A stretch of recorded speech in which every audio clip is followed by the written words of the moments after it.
చూస్ country delight, live better. ఇప్పుడే country delight app ని download చేసుకోండి.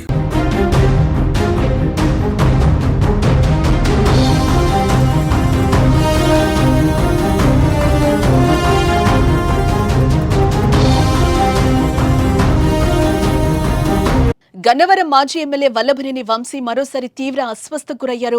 శుక్రవారం అర్ధరాత్రి శ్వాస తీసుకోవడంలో ఇబ్బందులు తలెత్తడంతో హుటాహుటిన కంకిపడు ప్రభుత్వ ఆసుపత్రికి తీసుకెళ్లినట్లుగా సమాచారం అయితే అందుతోంది. వైద్యులు అందుకు అవసరమైన చికిత్సను అందించినట్టుగా కూడా తెలుస్తోంది. ఈ విషయం తెలుసుకున్న వంశీ సతీమణి పంకజశ్రీ, మాజీ మంత్రి పేర్ని నాని వెంటనే కంకిపడు ప్రభుత్వ ఆసుపత్రికి చేరుకున్నారు. వంశీ ఆరోగ్యంపై పేర్ని నాని వైద్యులతో మాట్లాడారు. వంశీని ఎయిమ్స్ కు తరలించి మెరుగైన చికిత్స అందించారని పేర్ని నాని డిమాండ్ చేశారు. కానీ వంశీకి అక్కడే వైద్యం అందిస్తున్నారు. ప్రస్తుతం పరిస్థితి నిలకడగా ఉన్నట్టుగా సమాచారం.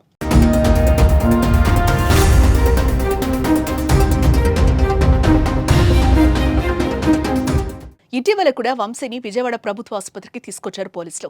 శ్వాస తీసుకోవడంలో ఇబ్బంది పడుతున్న వంశీని హుటాహుటిన వైద్య పరీక్షల కోసం ఆసుపత్రికి తీసుకొచ్చారు. జైల్లో శ్వాస తీసుకోవడంలో ఇబ్బంది పడుతున్న క్రమంలో ఏ విషయాన్ని న్యాయాధికారికి వంశీ వివరించారు. ఆక్సిజన్ ఎనలైజర్ పెట్టుకోవడం వల్ల ముక్కు వద్ద ఉన్న ఎముకలు నొప్పొస్తున్నాయని చెప్పారు.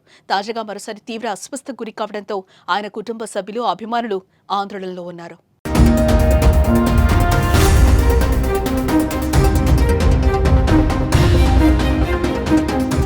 ప్రస్తుతం విజయవాడలోని జిల్లా జైల్లో ఉన్నారు.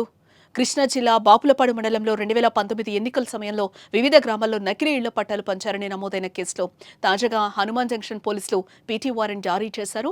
ఈ క్రమంలోనే వంశీని 2 రోజుల పోలీస్ కస్టడీకి నూజివీడు కోర్టు అనుమతించింది. దీంతో శుక్రవారం విజయవాడలోని జిల్లా జైలు నుంచి వంశీని తీసుకుని హనుమాన్ జంక్షన్ పోలీసులు కంకిపాడు వచ్చారు. వైద్య పరీక్షలు నిర్వహించి కంకిపాడు స్టేషన్ కు తరలించారు. అక్కడ ఈ కేసుకు సంబంధించిన వంశీని విచారించారు.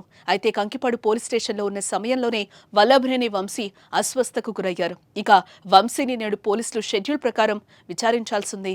ఆయన అస్వస్థత కారణంగా విచారణ ఆలస్యమయ్యే అవకాశం కనిపిస్తోంది.